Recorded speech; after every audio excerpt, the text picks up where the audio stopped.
Assalamualaikum warahmatullahi wabarakatuh. Hello guys, my name is Chelsea Kirania Rianda and my student ID is 2025-32027. Today I wanna explain my practicum.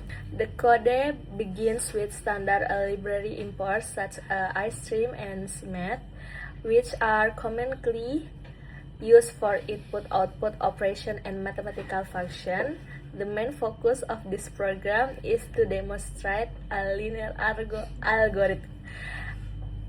As indicated by the function, namely linear with a time complexity of O of n. Inside the function, a loop runs from 1 up to n, incrementing a variable called hitung in each interaction. This represents how many operations are performed because the loop runs exactly n times. The number of operations increases directly in proportion to the input size n. This is a clear example of linear time complexity, where the execution time grows at the same rate as the input. For example, if n doubles, the number of operations also doubles. This makes of O of n algorithm predictable, but they can become inefficient when n becomes very large. The image also includes a section of output results from running a similar program. These results show how many operations are performed for different input size. For instance, when n equals 1000, the linear function performs 1000 operations. When n increases to 1,000,000, the number of operations also increases to 1,000,000. This confirms the direct relationship between input size and execution time in linear algorithm. Overall, this image demonstrates how a simple loop can be used to analyze algorithm efficiency. It helps us understand how time complexity works in practice, especially for O of n and why choosing efficient algorithm is important when dealing with large data.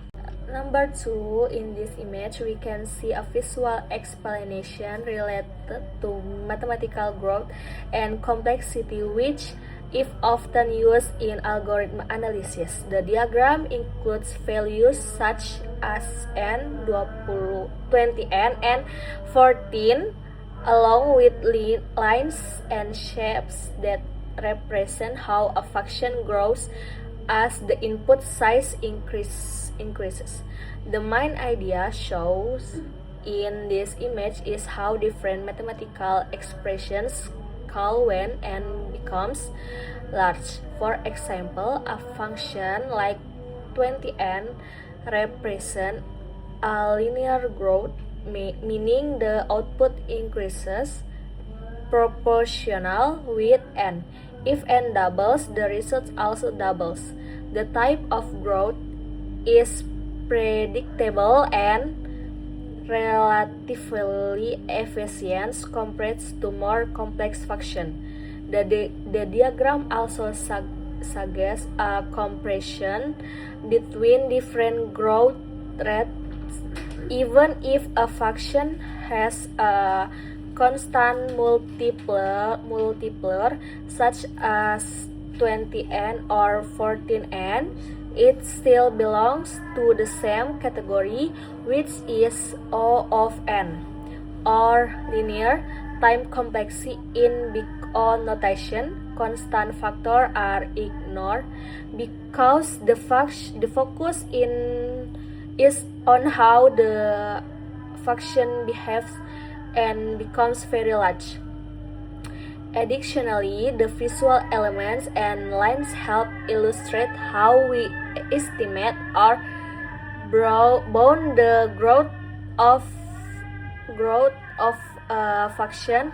This is important in proving whether a function belongs to a certain complexity class, such O of n or O of n pangkat 2.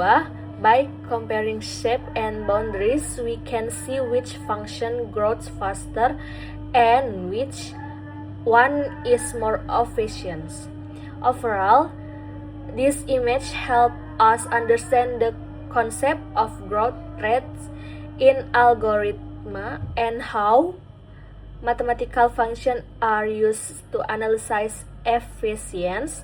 It reinforces the idea that the big annotation focus on long-term behavior rather than exact values.